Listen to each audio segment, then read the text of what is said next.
সব চরিত্র কাল্পনিক। ভাবছেন তো শুরুতেই ঋতুপর্ণ ঘোষের সিনেমার নাম কেন নিলাম? আসলে সব চরিত্র মানে অলিন্দ এক, ঘটনা এক, দাবি পাল্টা দাবি তাও এক, কিন্তু চরিত্ররা মোটেও কাল্পনিক নয়, একেবারে বাস্তবের মাটিতে। আর ও হ্যাঁ, নতুন চরিত্রের আগমনও আছে, সাদা প্যাকেট, তাতে অর্থের লেনদেনের অভিযোগ। তা কাল্পনিক না বাস্তব সময় বলবে। অর্থাৎ এজেন্সি আর দুর্নীতি, তা নিয়ে আবর্তিত ভোটের রাজনীতি। সন্দেশখালী থেকে ভূপতিনগর আক্রান্ত ইডি এনআইএ, ৪ঠা জুনের পর কড়া পদক্ষেপ। জলপাইগুড়ি সভায় আক্রমণ নরেন্দ্র মোদীর। মোদীর গ্যারান্টি মানে এনআইএ, সিবিআই, আইটি সবাইকে গ্রেফতার করছে। স্বৈরাচারী সরকার চলছে, আক্রমণ মমতা বন্দ্যোপাধ্যায়।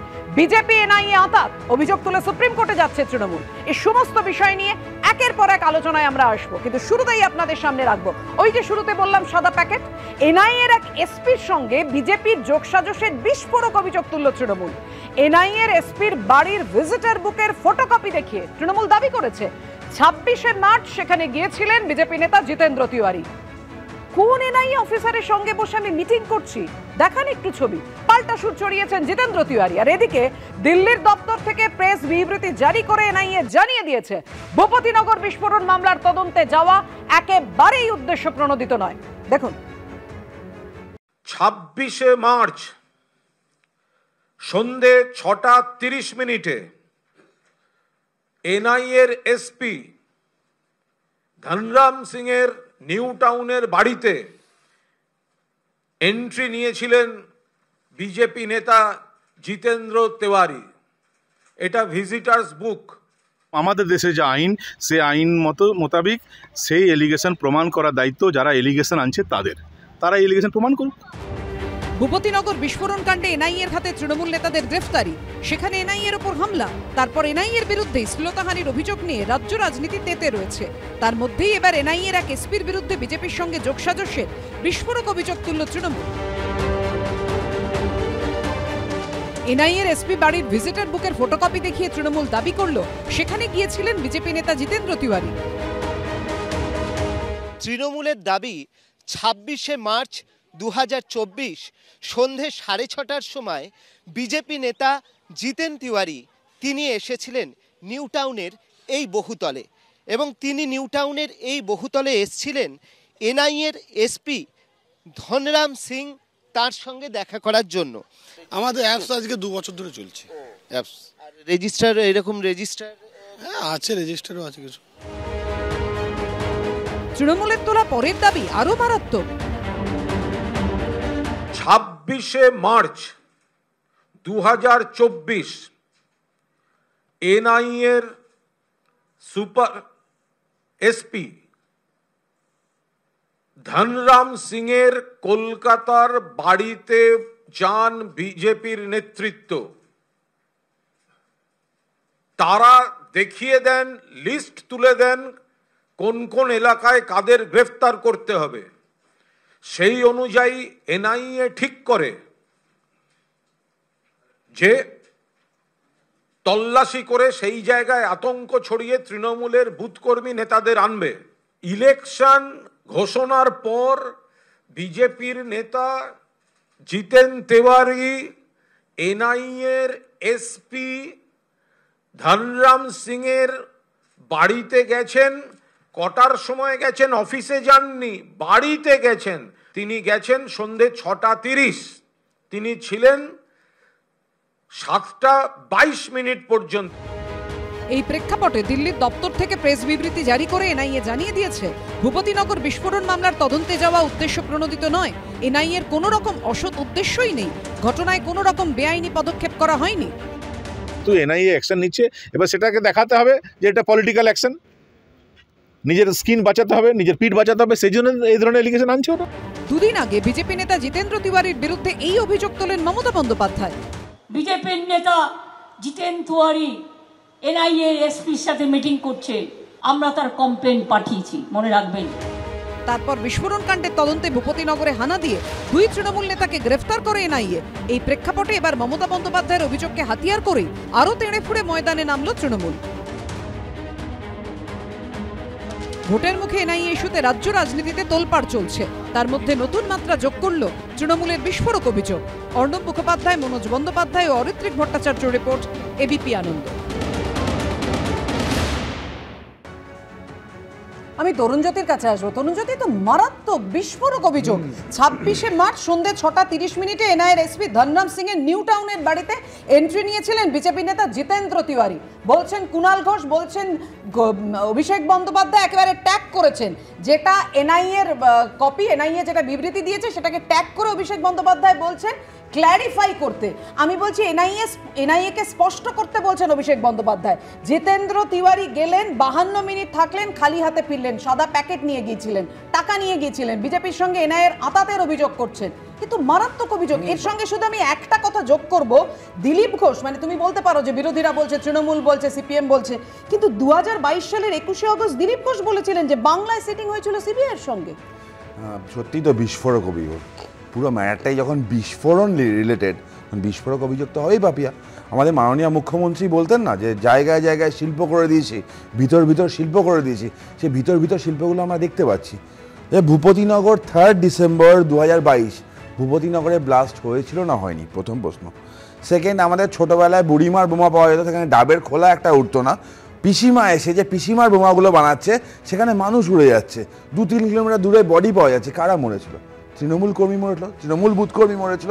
তো এগুলো কারা? আমি আবার বলছি, তৃণমূলের বুথ প্রেসিডেন্ট মরছে, এনআইএ শিডিউলড অফেন্সে কোর্টের নির্দেশে তদন্ত করছে, সেখানে তদন্তে যাচ্ছে, কোর্ট তাকে বলছে তোমরা যাচ্ছ না কেন, তারপর তারা যাচ্ছে, এবং যাওয়ার পর এই মমতা বন্দ্যোপাধ্যায়ের নাটকের ফলে এগুলো দেখা যাচ্ছে। আজকে আমি আসছি শেষ করে দাও।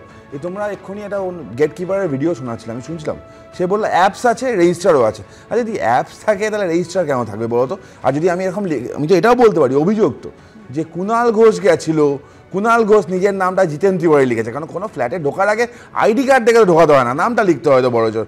জিতেন তিওয়ারি সত্যিই দেখা করতে এরকম অভিসন্ধি নিয়ে, এরকম তো পাগল কেউ নেই যে নিজের নামটা লিখে যাবে। আমি তো বলতেই পারি কুণাল ঘোষ গেছিল, কুণাল ঘোষ নাম আসছি এটা করতে পারে। এবার এতগুলো অভিযোগ করছে, এতগুলো বক্তব্য আনছে, আনুক না, কিন্তু এটা কি মিথ্যে হয়ে যায় পাপিয়া? ব্লাস্ট হয়েছিল, এটা কি মিথ্যে হয়ে যায়? মমতা বন্দ্যোপাধ্যায় কুটির শিল্প প্রোডাক্টের ফলে তৃণমূলের বুথকর্মী মরে গেছিল, এটা কি মিথ্যে হয়ে যায়? যে ফরেন্সিক টিম ওখানে ঢুকতে পারেনি, এটা কি মিথ্যে হয়ে যায়? মমতা বন্দ্যোপাধ্যায় প্ররোচনায় এনআইএর ওপর আক্রমণ হচ্ছে, এটা কি মিথ্যে হয়ে যায়? যে রাষ্ট্রযন্ত্র ভেঙে পড়ছে পশ্চিমবঙ্গে এবং এখানে শাসকের আইন চলছে, এবং এই সব ঘটনাগুলো ইনস্টিগেশন দিচ্ছে মমতা বন্দ্যোপাধ্যায়, কুণাল ঘোষের মতো লোকজন। যে বিষয়গুলো বললে সেগুলো মিথ্যে হয়ে যায় কিনা, আর ভূপতিনগরের ব্লাস্ট যে মিথ্যে নয় সেটা যেমন তা নিয়ে প্রশ্ন তুললে, সুতরাং বৈঠক মিথ্যে কিনা সেটা তো কৃষ্ণুরা বারবার প্রশ্ন তুলছে যে বৈঠকটা সত্যি, বৈঠকটা হয়েছিল না করতে পারো কৃষ্ণ। এখানে এনআইএর মুখপাত্র তরুণজ্যোতি তিওয়ারি যা বললেন, সেটা যদি অভিষেক বন্দ্যোপাধ্যায়ের প্রতি উত্তরে এনআইএ টুইট করে বা কোনোভাবে সংবাদ মাধ্যমের মাধ্যমেই হোক এইগুলো যদি জানাতেন, তাহলে আমরা আরও বেশি সমৃদ্ধ হতাম। তার কারণ হচ্ছে তরুণজ্যোতি কতটা এনআইএর বৈধ মুখপাত্র বা অবৈধ সেটা নিয়ে তো আমাদের মনে সন্দেহ আছে। তো তরুণজ্যোতি যদি এতটাই কনভিকশন এবং কনফিডেন্সের সাথে বলতে পারে যে এনআইএ এই কারণে এটা করেনি বা এটা করেছে, তাহলে এনআইএ অফিসিয়ালি তাদের লেটার হেডে বিবৃতি দিয়ে বা তাদের প্রকাশ্যে সংবাদ মাধ্যমের সামনে এসে তাদের পিআরও কেন এই বিবৃতির মাধ্যমে এইগুলো আমাদের বলতে পারছে না কি এরকম বৈঠক হয়নি? জিতেন্দ্র তিওয়ারি বিজেপি নেতা, তিনিও তো একবারও বলতে পারলেন না যে এরকম কোনো বৈঠক বা এরকম মিটিংয়ে তিনি যাননি বা এরকম বৈঠক হননি। আমাদের তো এটাই প্রশ্ন যে আজকে একটু আগে সকালের দিকে বা দুপুরের দিকে যখন আমরা এই বিবৃতিটা 11:30টার সময় প্রেস কনফারেন্স হয় দলের তরফ থেকে, তখন এই জিতেন্দ্র বাবুকে শুনলাম উনি বললেন নাকি মানহানির কি সব সময়সীমা দিচ্ছেন, মানহানি করবেন। এখন কেন মানহানির আর কথাগুলো শুনলাম না কেন? মানহানির মামলা তো টিভিতে বিবৃতি দিয়ে নয়, উনি তো তরুণজ্যোতি ভালোভাবে জানে যে এটা উকিলের চিঠির মাধ্যমে উনি আমাদের সময়সীমা দিক না, আমরা তো চাই, আমরা তো চাই এটা নিয়ে কোর্টে যেতে। রেজিস্টার নিয়ে আপনারা এত বড় অভিযোগ করছেন, ফেক। আমি তো আবার বললাম, শুভেন্দু অধিকারী কোথাকারকে হরিদাস পাল, এই রেজিস্টারটা যাদের কাছে আছে তারা বলছে আমাদের অ্যাপও আছে, রেজিস্টার আছে, কিন্তু শুভেন্দু অধিকারী আর তরুণজ্যোতি তিওয়ারি বলছে অ্যাপ থাকলে রেজিস্টার কেন, বা রেজিস্টারটা ফেক। কিন্তু যাদের কাছে রেজিস্টারটা আছে তারা বলছেন হ্যাঁ আমাদের অ্যাপও আছে, রেজিস্টারও আছে, এবং তারা একবারও ডিনাই করছেন না যে এই রেজিস্টারের ফটোকপিটা আমাদের। ক্যামাক স্ট্রিটের বাড়িতে অপসারিত ডিজি বর্তমান মুখ্য সচিব বৈঠক করেন, একজন সাংসদের সঙ্গে প্রশাসনিক আধিকারিকের বৈধতা নিয়ে প্রশ্ন তুলছে তো বিজেপি। পাপিয়া 10 সেকেন্ড লাগবে বিজেপি আমার। কি করছে আমার জানার দরকার নেই, বিজেপি সেটা অফিসিয়ালি আমাদের জানাক বা নির্বাচন কমিশনকে জানাক। এখন তো সবই তো নির্বাচন কমিশনের এখতিয়ারভুক্ত হচ্ছে, এটা তো আলাদা করে আমাদের আর আমি অনলাইনে এখতিয়ার নেই।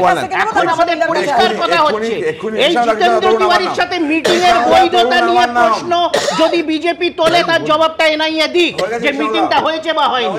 কৃষ্ণ আমাদের এক্ষুনি বৈধ অবৈধ ব্যাপারটা বললো। দেখো এই বৈধ অবৈধ ব্যাপারে বলতে আমি বিজেপির মুখপাত্র, এনআইএ নয়। আর এই বৈধ অবৈধ ব্যাপারটা যিনি বলতে পারতেন তিনি একজন আইনজীবী, এই পৃথিবীতে তিনি আর নেই। আলিপুর কোর্টে একজন আইনজীবী ছিলেন রঞ্জিত ঘোষ। বৈধ অবৈধ ব্যাপারটা তাকে জিজ্ঞেস করেন, এবং প্ল্যানচেট করে জিজ্ঞেস করে। আর আবার কথা বলছি আমি, ভূপতিনগরে ব্লাস্ট মিথ্যে নয়, তৃণমূল নেতা খুন মরে গেছিল মিথ্যে নয়, ঢাকা দেওয়ার চেষ্টা করছে মিথ্যে নয়।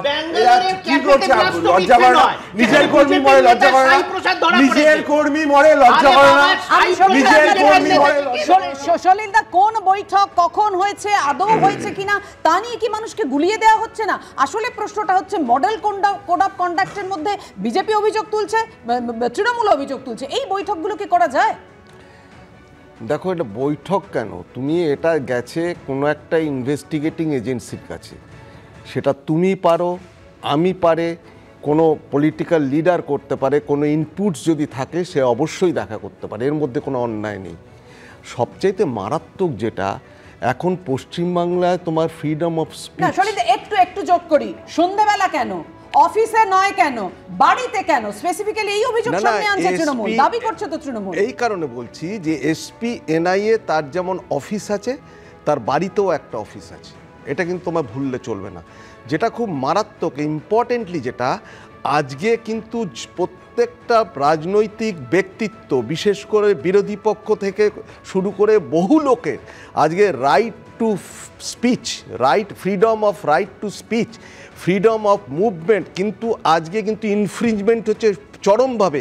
যে কথা বলছে 26শে মার্চ এতটার সময় ঢুকলেন, এতটার সময় বেরোলেন, আমি বলবো এই সমস্ত রাজনৈতিক ব্যক্তিত্বর কল ইন্টারসেপশন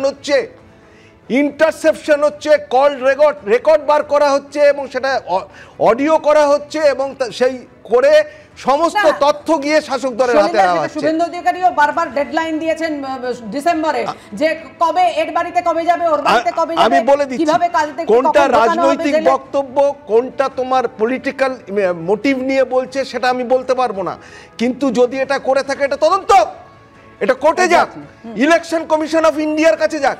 কিন্তু সবচাইতে বড় কথা কোন ঘটনায় করেছে, যেখানে একটা হাই এক্সপ্লোসিভের ওপর 3টে লোক মারা গেছে, হত্যা করা হয়েছে, কোন ম্যাগনিটিউড অফ ইম্প্যাক্ট হয়েছিল, 3টে ডেড বডি কত দূরে চলে গেছে। আমি খুব অ্যাপ্রিহেন্সিভ যে আগামী এই ভবিষ্যতে যে ইলেকশন হচ্ছে সেই ইলেকশনে যেভাবে বক্তব্য রাখছে, যেভাবে শাসক দলের নেতারা যেভাবে বলছেন, তাতে করে ইনসাইটমেন্ট এবং এই যে উত্তেজনা সৃষ্টি করছে, উৎসাহিত করছে হুডলামসদের, ক্রিমিনালসদের, অ্যাক্টিভ দাগিদের যেভাবে করছে, এবং বলছে আজকে পরিষ্কার তোমরা দেখিয়েছো যে এরকম যদি কোনো এনআইএ, ইডি, সিবিআই যদি ঘেরাও করতে আসে তাদের আপনারা ঘেরাও করে রাখবেন এবং তখনই হবে গন্ডগোল। এবং তাদের উপর যাবেন না, বারবার তৃণমূলের শীর্ষ নেতৃত্বের মুখ থেকে শোনা গেছে ডাকলে যাবেন না, আইনি পথে লড়াই হবে। যদি আইনি পথে লড়াই হয় তাহলে হামলা কেন, এই প্রশ্ন উঠছে। সলিল দাস আপনার কাছে, কিন্তু এটার সঙ্গে প্যারিটি আছে কিন্তু সন্দেশখালীতে দেখবে কেয়ারটেকারকে দিয়ে ওই মহিলাদের হয়ে কিন্তু ওটা কিন্তু কমপ্লেন করে কেস স্টার্ট করিয়েছিল অশ্লীলতার, আউটরেজ অফ ফিমেল মডেস্টি। আর ভোটের মুখেই যে বিষয় নিয়ে আমরা আলোচনা করছি অর্থাৎ ভূপতিনগর কাণ্ড, এই নিয়ে একেবারে তুঙ্গে রাজনৈতিক তরজা। মানুষ প্রতিবাদ করায় এনআইএ ঢুকিয়ে দিয়েছে, এজেন্সি নিয়ে আক্রমণ শানিয়েছেন তৃণমূল নেত্রী, হামলা করিয়েছে তৃণমূলই, জলপাইগুড়ি সভা থেকে পাল্টা সুর চড়িয়েছেন প্রধানমন্ত্রী। দেখুন,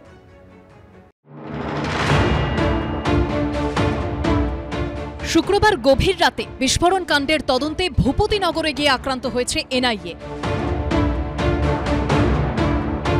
তার কয়েক ঘন্টার মধ্যে শনিবার বালুরঘাট থেকে এ নিয়ে সুর চড়ান মমতা বন্দ্যোপাধ্যায়। মধ্যরাতে গিয়ে যদি মহিলার বাড়িতে গিয়ে অত্যাচার করে, গ্রামে ঢুকে গিয়ে অত্যাচার করে, তা মহিলারা কি করবে? শাখা মালা পরে বসে থাকবে না মাথায় ওড়না দিয়ে বসে থাকবে? তারা তাদের রক্ষা করবে না, তাদের ইজ্জত, তাদের সম্মান। আর শনিবার সন্ধে এনআইএর বিরুদ্ধে শ্লীলতাহানি সহ একাধিক ধারায় মামলা রুজু করল পুলিশ, জানিয়ে চরমে উঠেছে রাজনৈতিক তরজা। অভিযুক্ত তৃণমূল নেতার স্ত্রীর দাবি, শুক্রবার রাত 3:30 নাগাদ দরজা ভেঙে ঘরে ঢোকেন এনআইএ আধিকারিকরা। টেনে হিঁচড়ে মারধর করে তুলে নিয়ে যাওয়া হয় স্বামীকে। বাধা দিতে গেলে গালিগালাজ, গলা টিপে মারধর, পোশাক ছিঁড়ে দেওয়া অভিযোগ তোলেন অভিযুক্ত তৃণমূল নেতার স্ত্রী। আমাদের সাথে অত্যাচার প্রচুর করেছে, আমাদের সাথে প্রচুর অত্যাচার করেছে, গায়ে হাত দিয়েছে, মারধর করে। ভূপতিনগর থানায় গিয়ে অভিযোগ জানানোর পর এনআইএ আধিকারিক ও কেন্দ্রীয় বাহিনীর বিরুদ্ধে একাধিক জামিন অযোগ্য ধারায় মামলা করে পুলিশ। রবিবার জলপাইগুড়ি থেকে যার বিরুদ্ধে সুর চড়ান নরেন্দ্র মোদী। टीएमसी चाहती है कि उसके तोलाबाजों को, भ्रष्टाचारी नेताओं को आतंक का खुला लाइसेंस मिले, इसलिए जब केंद्र की जांच एजेंसियां आती है तो टीएमसी उन पर हमले करती है, औरों से करवाती है। टीएमसी कानून और संविधान को कुचलने वाली पार्टी है। মানুষ যখন প্রতিবাদ করছে, এনআইএ কে ঢুকিয়ে দিচ্ছে। মধ্যরাতে মহিলারা ঘুমোচ্ছে বাড়িতে, গদ্দারের এলাকায়। মধ্যরাতে পুলিশকে না জানিয়ে চলে গেল। পুলিশের ড্রেস পরে তো অনেক বদমাশি লোক আগে সিঙ্গুর নন্দীগ্রামে বদমাশিও করেছে। মায়েরা কি করে বুঝবে, মেয়েরা কি করে বুঝবে বাইরে থেকে যদি কেউ হামলা করতে আসে? মা বোনেরা প্রতিবাদ করলো, তাদের বিরুদ্ধে ডায়েরি করে দিয়েছে। এই প্রেক্ষাপটে বিরোধীদের অভিযোগ, এ তো হুবহু সন্দেশখালীর রিমেক ভূপতিনগরে। মুখ্যমন্ত্রী আর কি পারেন? মহিলাদেরকে লেলিয়ে দেন সেন্ট্রাল এজেন্সিকে অ্যাটাক করার জন্য, আর যখন পারেন না তখন তাদের এগেন্স্টে শ্লীলতাহানির অভিযোগ দেন। হামলাটা তো করিয়েছে মুখ্যমন্ত্রী নিজে। সেদিনকে যখন শেখ শাহজাহানকে ধরতে গেছিল ইডি, সেদিনকে যেরকম করেছিলেন ঠিক একই প্রসেসে উনি আজকেও করেছেন। ওরা চাইছে রেফারিকে ম্যানেজ করে, রেফারিকে মাঠে নামিয়ে প্লেয়ার তুলে দিতে হবে। ওরা ফাঁকা মাঠে খেলবে, ফাঁকা মাঠে খেলবে। বারবার বলা হয়েছে সন্দেশখালীর ঘটনার পরেও যে লোকাল পুলিশকে জানিয়ে যাওয়া। এই যে ভূপতিনগরে গেছে, ঢুকে গেছে 4টের সময়, 5:45 জানাচ্ছে স্থানীয় থানাকে। আরে যেতেও তো সময় লাগবে। মহিলাদের উপর আপত্তিকর কথাবার্তা, আপত্তিকর আচরণ। বিজেপির কথায় এনআইএ এই কাজ করছে। দিদির নির্দেশ গেছে, ফাঁসিয়ে দাও, ফাঁসাচ্ছে। বাংলার তৃণমূলের দুর্বৃত্তদের কাছে বার্তা স্পষ্ট যে যাই হোক না কেন আমি তোমাদের পাশে আছি। দুর্বৃত্ত আর মমতা মিলেমিশে একাকার হয়ে এই বাংলায় চলতে থাকবে। এনআইএর উপর হামলার ঘটনায় থানায় অভিযোগ দায়ের করা হলেও এখনো কাউকে গ্রেপ্তার করতে পারেনি পুলিশ। পার্থপ্রতিম ঘোষ, বিশ্বজিৎ দাস ও রাজীব চৌধুরীর রিপোর্ট, এবিপি আনন্দ। তৃণমূল বারবার অভিযোগ করছে মধ্যরাতে কেন যাওয়া হয়েছে এবং না জানিয়ে কেন যাওয়া হয়েছে। আমি কৌস্তবের কাছে আসব। কৌস্তব, মাঝরাতে বা ভোর রাতে, যদিও এনআইএর তরফ থেকে জানানো হয়েছে ভোর রাতে, এবং আমরা সকালের ছবিও দেখতে পেয়েছি। আমার প্রশ্ন হচ্ছে, যাদেরকে বারবার তলব করা হয়েছে, যাদেরকে ডাকা হয়েছে, তারা যায়নি, তারপর তাদেরকে যদি জানিয়ে যাওয়া হয়, তাহলে আদৌ কি তথ্য প্রমাণ সমস্ত পাওয়া যাবে? এনআইএ কি বিবৃতি দিচ্ছে? Bona fide, lawful and legally mandated যে অ্যাকশন তারা নিয়েছিল।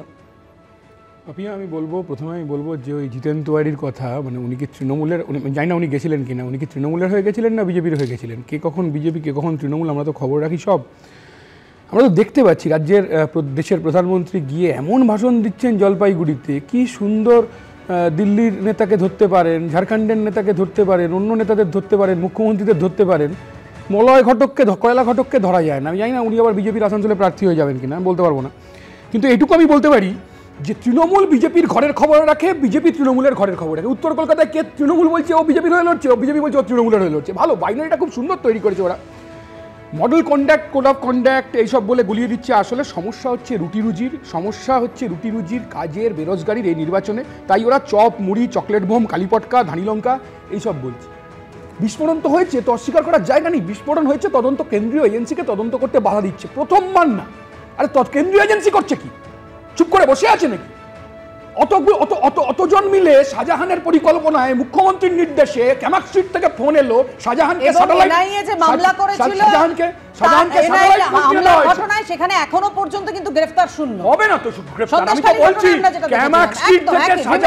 ক্যামাক স্ট্রিট থেকে শাহজাহানকে স্যাটেলাইট ফোন কিনে দেওয়া হয়েছিল, তারপর সেটেল করেছে রাজীব কুমারের নেতৃত্বে সেটেল করেছে। আমি সলিলার সাথে একমত, সমস্ত বিরোধী নেতাদের ফোন হচ্ছে সার্ভিলেন্সের মধ্যে রয়েছে। কিন্তু কথাটা হচ্ছে আসলে এই যে গোটা খেলা হচ্ছে, তৃণমূল চায় বিজেপি আমাদের রাজ্যে ভালো করে থাকুক, বিজেপি দেশে সংখ্যা নিয়ে নরেন্দ্র মোদী প্রধানমন্ত্রী হোক, সেই কারণে দ্রুত 42টা আসন কে করিবে প্রাণ দান, তাড়াতাড়ি দান।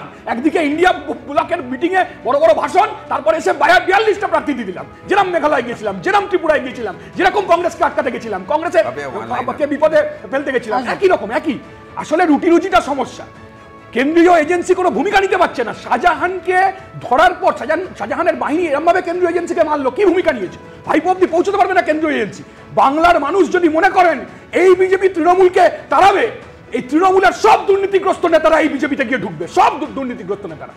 কিন্তু তোমরা হেমন্ত সোরেন, অরবিন্দ কেজরিওয়ালের বিরুদ্ধে সরব মানে কথা বলো ওদের হয়ে যে কেন অরবিন্দ কেজরিওয়ালকে গ্রেফতার করা হচ্ছে, হেমন্ত সোরেনকে গ্রেফতার করা হচ্ছে, কিন্তু বাংলায় দুর্নীতিবাজদের বিরুদ্ধে তোমরা সরব হচ্ছ, যেটা নিয়ে নরেন্দ্র মোদী আক্রমণ শানিয়েছেন যে ইন্ডিয়া জোট দুর্নীতিবাজদের আশ্রয় দেয়, আড়াল করে।